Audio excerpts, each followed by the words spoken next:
The second Indianapolis road course race of the year is over. 1,133 days between victories for Alexander Rossi, and this one sure looked like the one he did last. Road America in 2019, where he ran away and hid. It wasn't as demonstrative a victory as that one 3 years ago, but once he had a chance to get into the lead, boy, he did everything that we know he can do. Remind folks that guess what? Haven't lost a step. I'm no less fierce. This is where I belong. Happy for him. How could you not be? Coming into this race this morning, walking to grid with IndyCar Technical Director Kevin Blanche, he said, "Who do you think today?"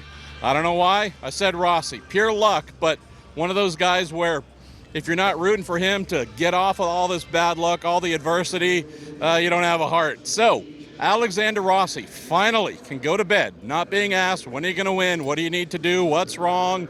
Who put a curse on you?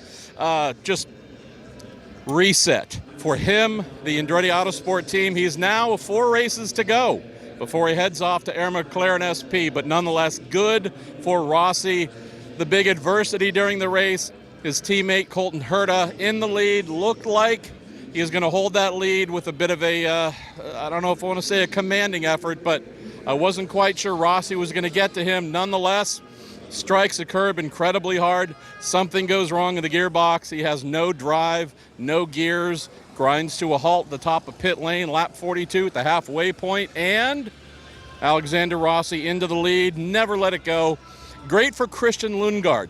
Best performance of the year for the Rahal Letterman Lanigan team. Second for Lundgaard, 4.2 seconds behind Rossi. They didn't quite have the goods to get to P1, but hey, a P2, also his career best. But just overall, this is the feel-happy P1 and P2 result of the year so far, with Rossi getting the monkey off his back, Rahal Letterman Lanigan team getting all their adversity off their back, and finally, we have Will Power closing out the podium. P3 takes the championship lead. I don't know if this one was a classic, but it was a race. Down now, 13 races in a 17-race calendar. Next week, Nashville. Sadly, I won't be there. Sadly in one sense, but we have some good stuff we're going to go get fixed, go get sorted out. Trip down to Southern California with my wife. Memorable day here. Boy, happy for Rossi to have something to go to bed with and just smile about. He'll find something to be grumpy about tomorrow, but at least for tonight, a little bit of relief for him. The Andretti team, some of the adversity they'd had recently. If we're looking at those who looked like they were going to perform coming into the race but didn't exactly, Air McLaren SP, Felix Rosenqvist on pole, Pato O'Ward P3. We had Felix, went back pretty quickly, went backwards, finished P9. Pato spun on the opening lap, not his fault, fought his way back up to 12th. So some good stuff there. If we're talking about movers where it really mattered, Marcus Ericsson came in with a championship lead that was very slim, started dead last, got his way up to P11. He is now behind Will Power in the championship, not by a ton, but we leave here with a change in the championship lead. If you remember everything that went down last year at Nashville, it was a shit show of the highest order. I have no idea what we're going to look like at the end of that race, but I do expect more things to change. We got our boy David Malukas here, who started 11th, came home 14th, a race-long fight. We're going to find out from him and probably get a plug for the new restaurant here in just a moment. Hi, I met you yesterday. I believe your name's David, and you like fishing, and you have a large television. Those are my takeaways. Yeah. You're still that guy. That is me. Yep, the guy with the large television that knows how to fish. Yes. Well, I actually have no idea how to fish, but I will get a fish. So you started 11th, and I just finished saying you finished 14th. But on my way walking down here on the last lap, apparently you scared Callum Ilot's car into letting a little bit of fuel vaporize, so he ran out of fuel at the finish line because he's petrified, and you got 13th. No, I mean, Callum is just a really nice guy, so I think he just wanted to give me the position. Yeah, so yes. I think he just gave it to me, but Callum really deserved it because we did have some good battles, and he kind of swept through everybody pretty quickly, but... You had a day David, you sat in the car for a couple moments after you came to a stop.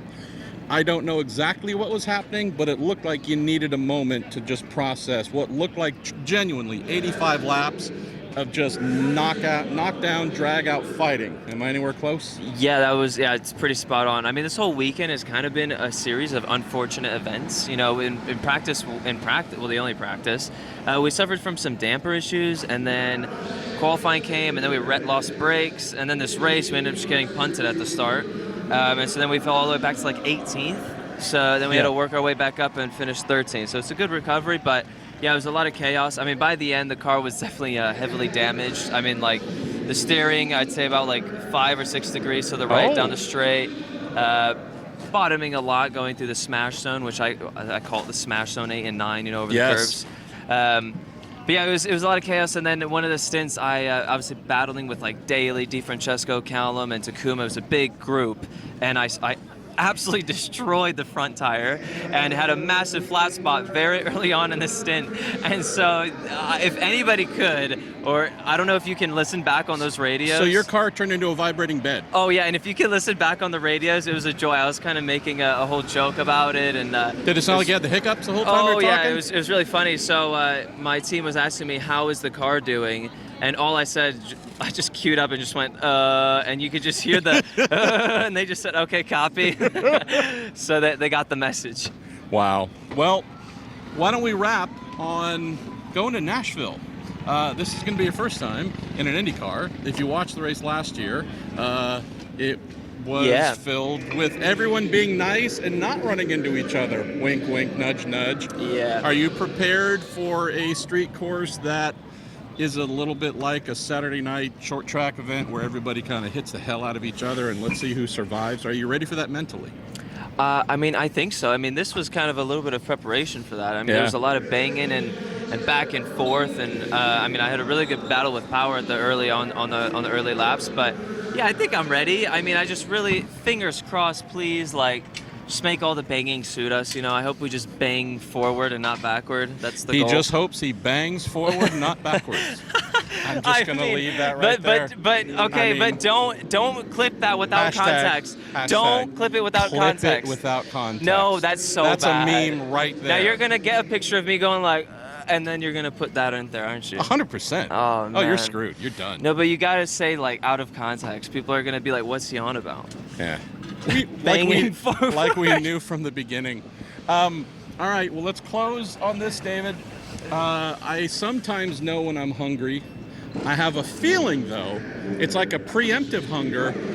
I feel like it might come on somewhere around the end of August. If I were to be hungry towards the end of August, any recommendations on where I might go?